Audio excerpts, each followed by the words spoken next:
If you enjoy stories where justice is served in the most unexpected ways, where bullies learn lessons they'll never forget, and where family bonds prove stronger than cruelty, then don't forget to subscribe and stay tuned, because this is one tale you'll want to read till the end. Now, the story of how bullies humiliated a shy white girl only to face the painful lesson taught by her Navy SEAL dad begins with Emily, a quiet 15-year-old girl who always preferred books to parties, whose pale skin and soft voice made her stand out in a school where loudness and confidence seemed to rule, and though she never asked for attention, she became the favorite target of a group of popular kids who thrived on making others feel small, especially Jake, the football team captain with a cruel smirk, and his sidekicks Tara and Mason, who thought mocking someone different made them powerful. And it started with small jabs about Emily's clothes, her pale complexion, her reluctance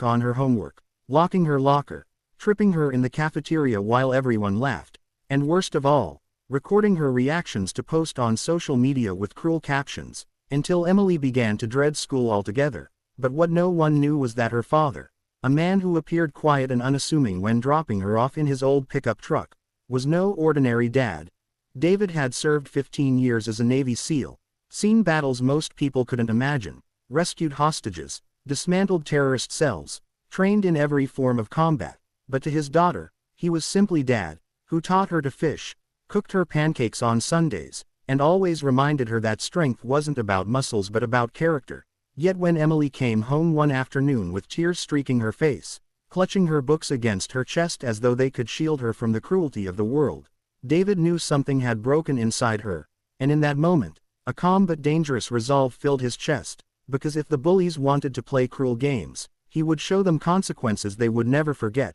but not through violence or reckless anger, through precision, discipline, and psychological lessons only a man forged by the Navy SEALs could deliver. And so he listened patiently to Emily, who at first tried to downplay the torment, embarrassed that she couldn't handle it on her own. But David reassured her, "This isn't your burden alone, sweetheart. Bullies thrive when we stay silent." And with her reluctant agreement, he devised a plan that would teach Jake and his friends not only to stop, but to rethink every cruel impulse they had ever indulged in. And it began the very next day when David volunteered to help out as a guest coach for the school's football team, using his impressive background as leverage. And though Jake smirked when he saw Emily's dad in worn jeans and a plain t-shirt, the arrogance faded quickly when David introduced himself and the principal eagerly praised his decorated military career. And under the hot sun, he put the entire team through grueling drills, push-ups, obstacle courses, and mental endurance tests far beyond anything they had experienced, breaking down their cocky bravado until sweat and exhaustion humbled them. But David wasn't done,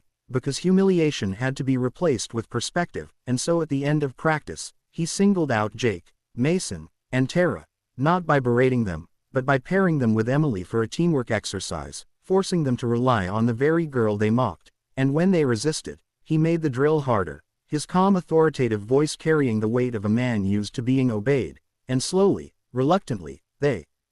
began to cooperate, discovering that Emily was sharper, quicker, and more resilient than they ever noticed, her quiet focus outperforming their sloppy arrogance. And though Jake tried to mask his frustration, the shift in power was undeniable. But David's lesson didn't end there. He invited the bullies and their parents to a leadership seminar he was hosting that weekend, presented as a community event, and curiosity mixed with pressure from the school brought them all. And in a dimly lit gym, David spoke not as Emily's father but as a SEAL, sharing raw stories of missions where teamwork determined life or death, where betrayal or cruelty could shatter trust. And as he paced the floor, his piercing eyes locking onto Jake and his friends, he described in chilling detail what real fear, real pain, and real consequences looked like, not in the safety of a school hallway but in deserts and oceans where failure meant body bags. And the room fell silent, parents shifting uncomfortably while the bullies squirmed under the weight of his words. And then, with perfect timing, he revealed why they were there, showing a compilation of the cruel videos they had posted of Emily, which he had managed to recover. And the shame that flushed across their faces was more cutting than any punishment, because now their own parents saw the evidence of who they truly were. And for Jake, whose father prided himself on discipline, the disappointment in his dad's eyes hit harder than any lecture, while Tara's mother covered her face in disbelief. and Mason muttered weak apologies under his breath, but David didn't allow it to end on humiliation alone. He challenged them directly, offering them one chance to redeem themselves through service, insisting they join Emily in a month-long volunteer program he supervised, assisting veterans, cleaning community spaces, helping the elderly, and if they refused, he promised every parent and teacher would know exactly what kind of children they had raised. So reluctantly they agreed, thinking it would be a boring punishment. But day by day, as they saw wounded veterans pushing through pain with courage, as they listened to men and women scarred by war speak about honor and loyalty,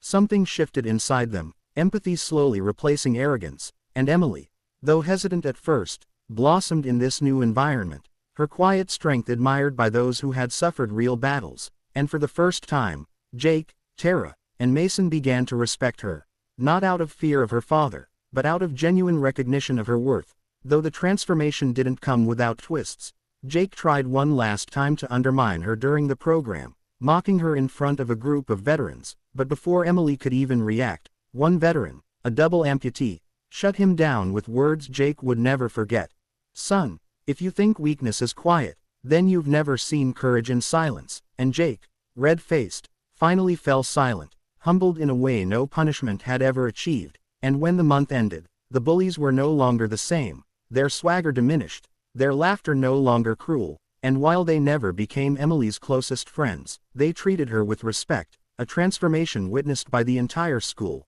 and though whispers of Emily's Navy SEAL dad circulated in awe, David never boasted, simply reminding his daughter that strength is best shown through resilience, not revenge. And years later, Emily would look back on that painful chapter not as the time she was broken, but as the moment she discovered her own power, guided by a father who knew that the best lessons aren't taught with fists but with truth, discipline, and the kind of perspective that makes even the cruelest bully rethink who they want to